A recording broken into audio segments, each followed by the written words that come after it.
Project stakeholder, saya udah ceritain tadi ya. Yang pertama, anyone is actively involved in the project or will be negatively or positively affected as a result of project execution. Jadi terkena dampak. Jadi kita ini melakukan project yang terkena dampak baik itu negatif maupun positif, gitu kan. Jadi semuanya namanya stakeholder. Tapi ada stakeholder yang direct, ada yang indirect. Nah, yang direct itu project team yang terlibat langsung itu maksudnya. Yang indirect yang tadi mungkin yang punya warung itu kita menggali pipa, nah ya indirect. Tapi dia terkena dampak gara-gara kita buka menggali ya berkurang customernya karena pekerjaan kita. Oke. Nah, ini dia stakeholder yang umum ya, project manager, project team, customer, organisasi, project sponsor. Nah, project sponsor itu orang yang ngasih duit. Nah, saya ini dapat tugas, sedikit cerita ya. Boleh duduk? Silakan. Yang sakit. Project sponsor saya punya ditugasi sekarang, makanya saya insya Allah 1 bulan lagi dapat tugas di Kuala Lumpur.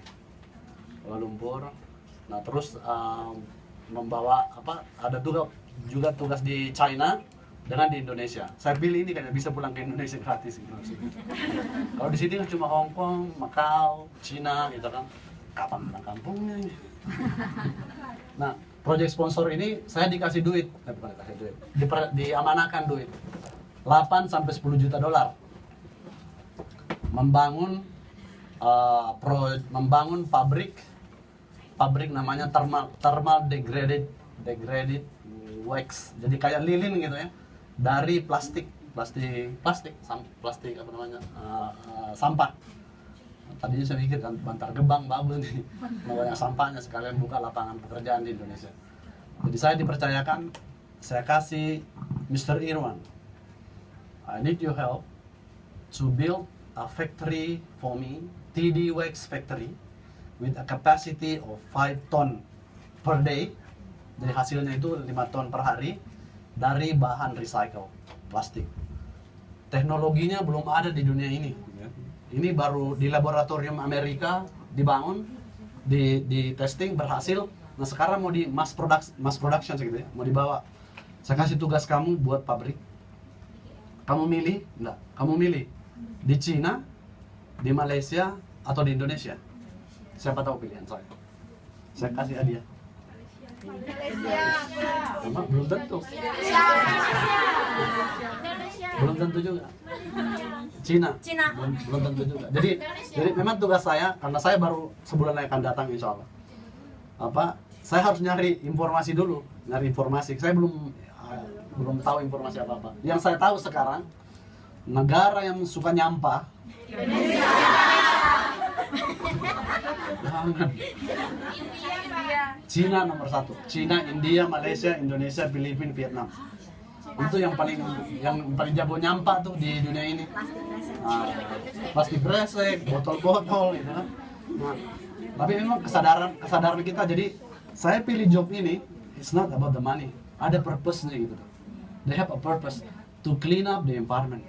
Bayangin tuh kalau kita plastik itu, jadi mencari kerja itu ada, kalau udah ketemu manisnya, manis. Kalau udah ketemu ini, it's not about the money. Is the satisfaction gitu kan. Jadi membantu clean up the environment, apalagi kalau di Indonesia.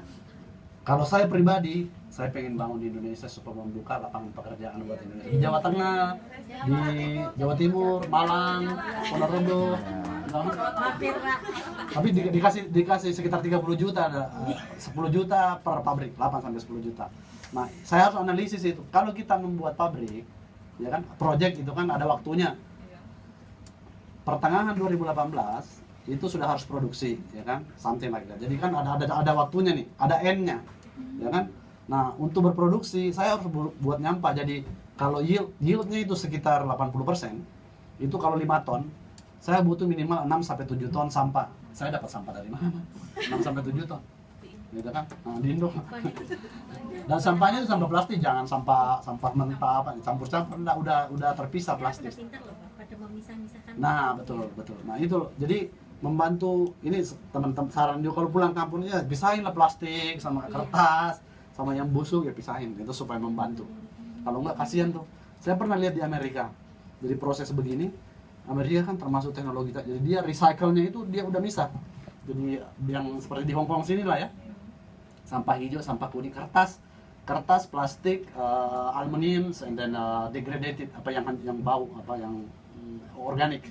Nah itu udah dipisah-pisah. Nah itu saja udah dipisah-pisah. Pada saat masuk di proses pabrik yang berapa hektar itu, tetap aja ada sekitar 20-30 orang manual coba. Jadi bisa-misahin, tetap aja ada yang itu orang Amerika ini ada juga, apalagi misalkan di Indonesia butuh semacam edukasi ya. Nah, jadi kalau misalkan itu bisa prosesnya bisa lebih cepat. Gara-gara harus misah-misah lagi ya bisa lama prosesnya. Itu tugas saya. Mudah-mudahan mohon doanya ya. Nah, nanti dan saya udah bilang ke Pak Fajar, saya kalau mau berlibur mau ke Hong Kong ngajar di tempatnya dia, iseng-iseng ya kan.